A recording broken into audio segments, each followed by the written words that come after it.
जब से भारत के सुप्रीम कोर्ट ने दंड संहिता की धारा 377 पर पुनर्विचार याचिका पर सुनवाई शुरू की, तब से ही भारतीय संस्कृति और हिंदू धर्म में समलैंगिकता के बारे में बहस गर्म होने लगी थी।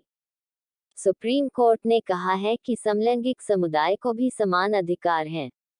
चीफ जस्टिस दीपक मिश्रा की अध्यक्षता वाली 5 सदस्यीय पीठ ने आईपीसी की धारा 377 को मनमाना और अतार्किक बताते हुए असंवैधानिक करार दिया।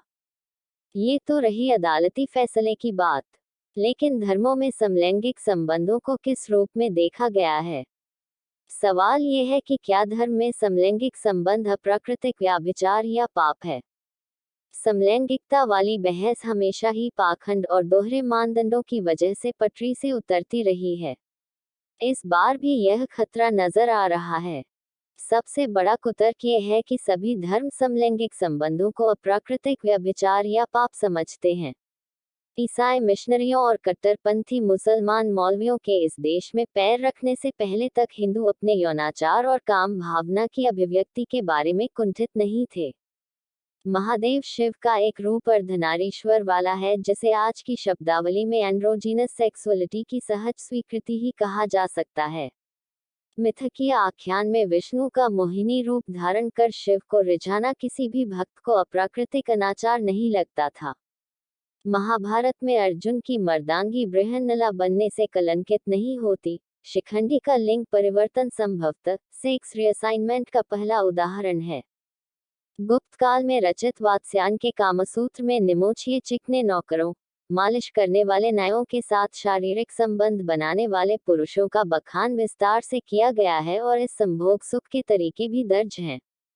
ये होना बीमारी नहीं, इसका इलाज मत खोजिए। सुप्रीम कोर्ट जाने वाला 19 साल का गे लड़का स्त्रैण गुणों वाला अपराधी नहीं। स्त्रैण गुणों वाले व्यक्तियों को पापी या अपराधी नहीं घोषित किया गया है। स्त्रियों की आपसी रतिक्रीड़ा का भी सहज वर्णन है। खजुराहो के मंदिर हों या उड़ीसा के, उनकी दीवारों पर जो मूर्तियां उकेरी गई हैं उनमें भी यही खुली सोच दिखलाई देती है। मध्यकाल में सखी भाव वाली परंपरा को समलैंगिकता का उदात्तीकरण, उत्थान की प्रक्रिया भी माना सकता है। इस सब का सार संक्षेप यह है कि समलैंगिकता सिर्फ अब्राहमी धर्मों में यहूदी, ईसाई धर्म तथा इस्लाम में ही वर्जित रही है। पश्चिम में भी इसके पहले यूनान तथा रोम में वयस्कों तथा किशोरों के अंतरंग शारीरिक संबंध समाज में स्वीकृत थे। मजेदार बात यह है कि जिस बुरी व्याभिचारी लत को अंग्रेज ग्रीक लव कहते रहे हैं उसे फ्रांसीसी वाइस आंग्लेस अंग्रेजी एप कहते हैं। प्रख्यात साहित्यकार ऑस्कर वाइल्ड से लेकर क्रिस्टोफर इशवुड तक विलायती अभिजात्य वर्ग के लोग बेड ब्रेकफास्ट एंड बॉय की तलाश में मोरक्को से लेकर मलाया तक फिरते रहे हैं। दर्शन को नई दिशा देने वाले मिशेल फूको ने अपनी समलैंगिकता को कभी छुपाया नहीं। दुर्भाग्य यह है कि पाखंड और दोहरे मानदंडों के कारण अलन ट्यूरिंग जैसे प्रतिभाशाली गणितज्ञ, वैज्ञानिक और कोड ब्रेकर को उत्पीड़न के बाद आत्महत्या करनी पड़ी थी। ब्रिटिश शासनकाल का कानून। इन सब के मद्देनजर 1960 के दशक में ही वुल्फेंडन कमीशन की रिपोर्ट के बाद ब्रिटेन ने समलैंगिकता वाले विक्टोरियन कानून को रद्द कर दिया था, पर गुलाम भारत ने आज़ादी के बाद भी गोरे हुक्मरानों की पहनाई बेड़ियों में जकड़े रहने का फैसला किया। जब सुप्रीम कोर्ट ये फैसला सुना चुका है कि निजता और एकांत बुनियादी अधिकार है, तब ये समझना असंभव है कि कैसे पुलिस समलैंगिकों के आचरण की निगरानी कर धरपकड़ कर सकती है।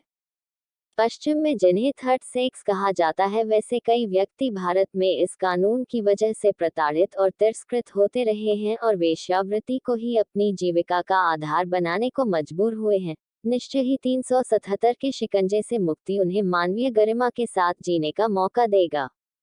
इस बात को भी अनदेखा नहीं किया जाना चाहिए कि ईसाई अमेरिका के अनेक राज्यों ने समलैंगिकता को अपराध की श्रेणी से निकाल दिया गया है और इनके विवाह को कई प्रांतों ने कानूनी मान्यता दी है। खुद पोप ये कह चुके हैं कि समलैंगिक भी उसी ईश्वर की संतान है जिसे हम पूजते हैं, इसलिए इनके प्रति भेदभाव नहीं बरता जाना चाहिए। बदकिस्मती यह है कि इन्हीं दिनों चर्च में किशोरों और कच्ची उम्र के लड़कों के यौन उत्पीड़न के मामलों का पर्दाफाश हुआ है, जिन्हें छुपाने का प्रयास वेटिकन के अधिकारी करते रहे हैं। ऐसे में समलैंगिकता के बारे में खुलकर बोलने से पोप और कार्डिनल बिशप कतराते हैं। ये याद रखने की जरूरत है कि वयस्कों के बीच सहमति पर आधारित समलैंगिक आचरण और किशोरों बच्चों के यौन शोषण में बहुत फर्क है। ये कुतर्क 377 को जारी रखने के लिए नहीं दिया जा सकता। सदी के पहले चरण में वैज्ञानिक शोध यह बात अकाट्य रूप से प्रमाणित कर चुका है कि समलैंगिकता रोग या मानसिक विकृति नहीं है, यह अप्राकृतिक नहीं कही जा सकती। जिनका रुझान इस ओर होता है उन्हें इच्छानुसार जीवनयापन के बुनियादी अधिकार से वंचित नहीं रखा जा सकता। संकट यह है कि हमारी न्यायपालिका में और मंत्रिमंडल में ऐसी विभूतियों का अभाव नहीं है जो मानते हैं कि डार्विन का विकासवाद का सिद्धांत मूर्खता है या कि मोर की संतान उसके आंसुओं से पैदा होती है। इनसे यह अपेक्षा व्यर्थ है कि यह विज्ञान के आलोक में तर्कसंगत फैसला कर सकते हैं। अपने धार्मिक विश्वास अंधविश्वास से ऊपर उठकर कानूनों की सामाजिक उपयोगिता के अनुसार संवैधानिकता तय की जा सकती है। अपने को धर्मनिरपेक्ष कहने वाला भारत किसी भी धर्म की मान्यता के अनुसार कानून बना या लागू नहीं कर सकता।